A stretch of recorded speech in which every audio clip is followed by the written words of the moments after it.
Imagine yourself being stranded on a mysterious, deserted island after a shipwreck that causes you and your friends to escape on a lifeboat to safety. You have nowhere to go and everyone feels hopeless.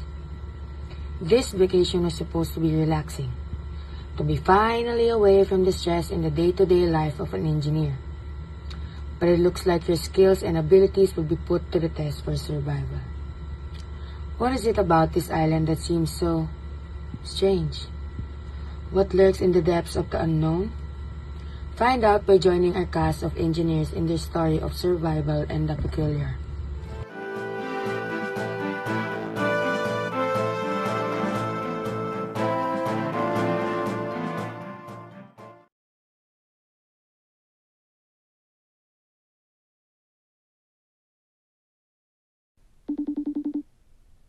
Hey, it's me, Aldea. It's been a while since we last got together, huh? Kamusta na kayo? You guys wanna go on a vacation? Uy! Kayo pala! I'm in! It's been a while since I got to unwind. This job is really stressing me out eh. Sheesh! What kind of vacation are we going to ba? I wanna go on vacation where we can try new foods and go to different destinations. If that's what you want, guys, I guess we should go on a cruise ship. I agree. Going on a cruise is quite adventurous. We can travel to different exclusive places, we can have a great view of the vast ocean, and also, we can try some exotic foods. Tara! Game! Set na kayo date. This is going to be a fun reunion. Let's just hope nothing bad happens. Time to get settled in. Let's go to our respective rooms na. I'll see you guys in the lobby. Sure thing! Oh, hold on. Pare, I'll be coming to the ship late. Kakagising ko lang eh. Nalimutan ko na i-set yung alarm.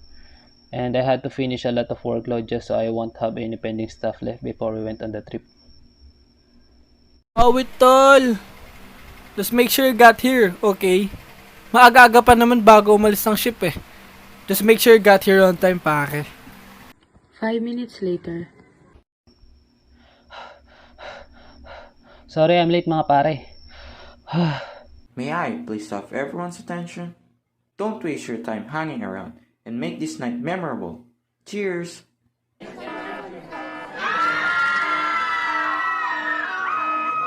Tin, makakabala lang po sandali ng iyong oras. Mukhang may sira po yung makina at nawasak po yung hull natin. Ha? Imposible. Paano nangyari iyon? Isa ito sa maituturing na indestructible na ships. Our pride and our joy.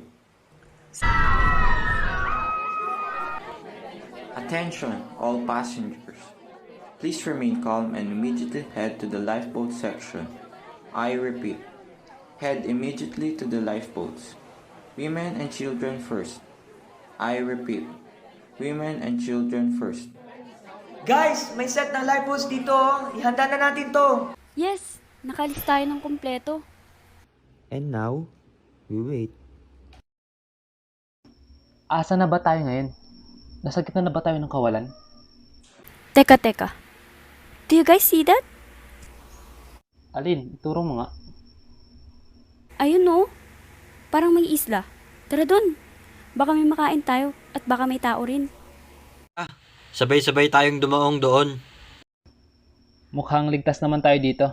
Basta magdahan-dahan na lang rin tayo. Besides, it's not like we have much of choice to begin with.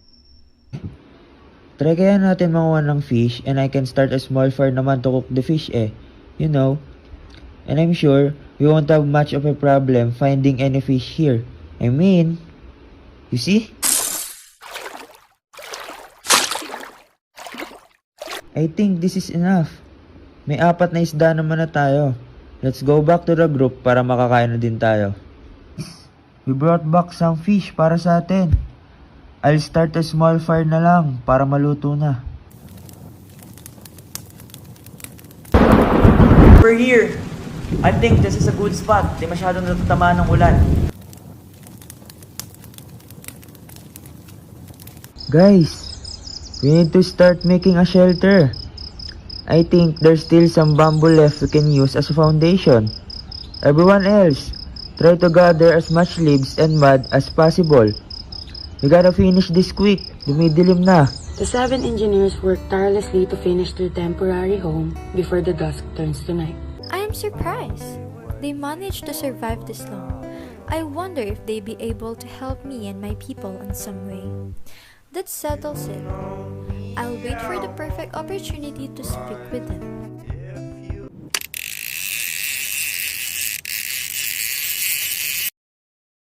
No!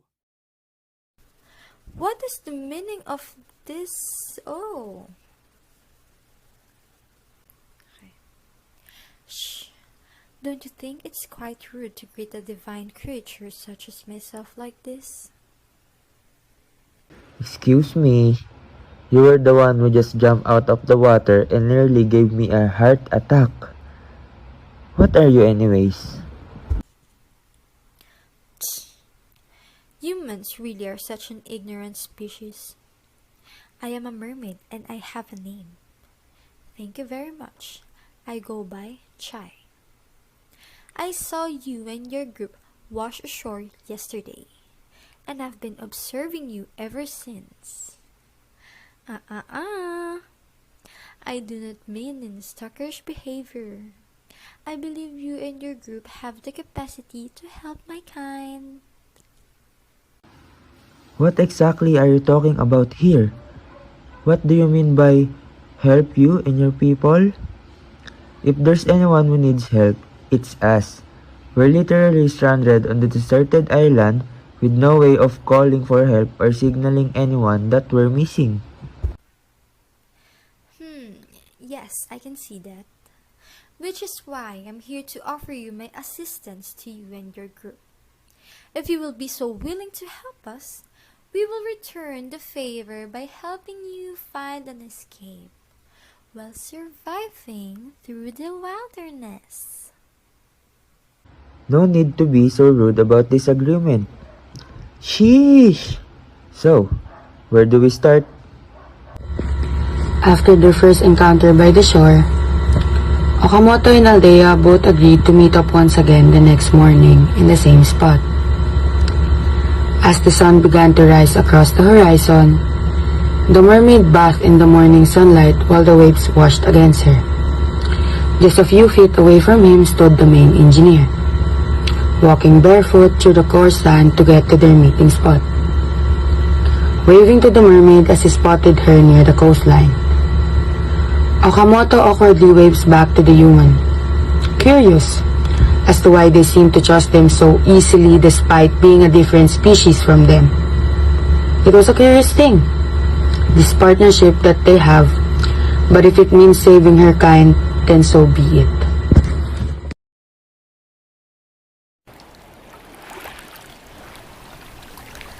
I see you've decided to take an early head start.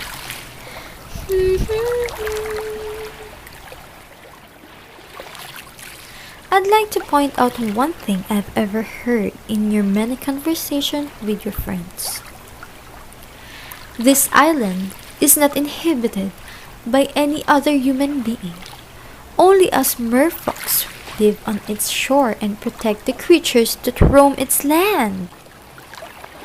What else do I need to know about this place? How exactly can we survive here until help arrives? Eating fish can only get us so far until we get tired of having sashimi every day. Not really the best thing to say to someone who's part fish, Bubble. Anyways, look above you, Maiju.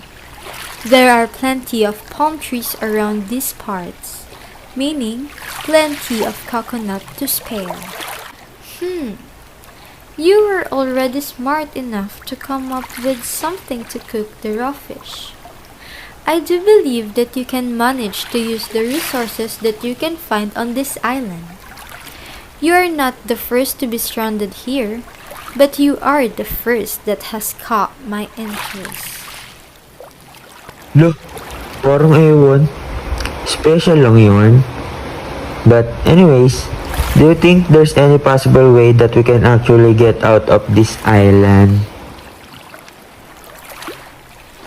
Like I said, my Jew, you are not the first of many who was wandered into our shore. Seems like a treacherous journey to get there. But if your group managed to build some sort of floating vessels that may get you to the farther north, you will reach a lighthouse that stands tall against the tides. And not longer after you will find the dock, many of those metal steeds are left to be afloat. Wait, so you're telling me that if we can make a raft big and strong enough to withstand the tides, we'll be able to find safety and eventually get rescued? Precisely, my Jew. Oh, you have no idea how much this information is helpful to us. Thank you very much. I will find a way to repay you, I promise. Mark my words. I am indebted to you. I got it. I think I already have an idea. And so with that in mind, the main engineer journeyed to the usual spot, where the mermaid was resting on a giant rock. Her glistening tail was swishing gently along the water, creating small ripples around it. Hello, my friend. I come again to repay you. Like what I've said, my little Jew, I didn't ask for any other help. It was just a trial. No, please accept it. Think of it as an appreciation gift for saving our lives. I don't want to feel unfair as well with you. Alright then. Well, what is it? We would like to build you an infrastructure that can make your home hidden. We don't want to spoil your home. We can control the other humans and their malice. So, inisip namin ito para sa'yo, para maging ligtas ka palagi. So guys, we're going to plan on making a city to repay their kindness. I'm sure the mer people will be kind enough to lend us a hand with the materials and underwater constructions. So, may kanya-kanya na tayong assigned task ha? Para magawa na natin to. Let's go! After months of working on the merfolk's new hidden sanctuary, with the engineers working on land and the mer people underwater, they were finally able to finish the construction. Everyone was so happy to accomplish such a task. The city was finished and the mermen and mermaids finally had a home to call their own. So, may naisip ka na ba? Thought of what? I don't think I can understand you clearly, my Jew. You know, a name for the underwater kingdom. I know. What if we name our new kingdom Atlantis? What do you think of that name, my little Jew? Oh, that's a unique name for an underwater kingdom, huh? It's perfect for me. Thank you for helping us to survive here. Without your help, I doubt we'd be able to last a week on this island. We really are indebted to you and your people. On her command, 2 mermen slowly swam back to the group along with a newly crafted boat that would best fit the 7 engineers. Enchantments and charms were added to the floating vessel to ensure the safety of the humans on their journey back to the mainland. I guess this is our final goodbye. But before you go, I wanted to give this necklace to you, my little Jew. This necklace is an ancient relic of my people, used to summon any merfolk that you have formed a close bond with to come to your aid. Remember when I told you that the guardians of the ocean will make sure of your safe journey? I promised that to you, and I will keep that promise. So whenever you need me, just simply raise this necklace to the ocean, and I will come to you. Before the sun rises and before the sun sets, I will be there by your side, my Jew. This city that you have made for me and my people is open to you and your friends. You will always be welcome to come and visit us anytime. Paalam, mermaid. Till we meet again. After 2 days, the engineers finally spot the lighthouse the merman has mentioned. Luckily for them, there were workers on that lighthouse and they signaled the coast area immediately that the missing people were finally found. It didn't take long for help to arrive. And finally, after a long wait, the engineers were finally home. When all the commotion had died down, Aldea took a stroll to the nearest beach. the necklace that Okamoto gave to him around his neck. As soon as he approached the waters, he raised the necklace to the sun, where the reflection of the light shone back to the waters. Suddenly, Okamoto appeared. I told you I'll come to you when you need me, my little dewdrop.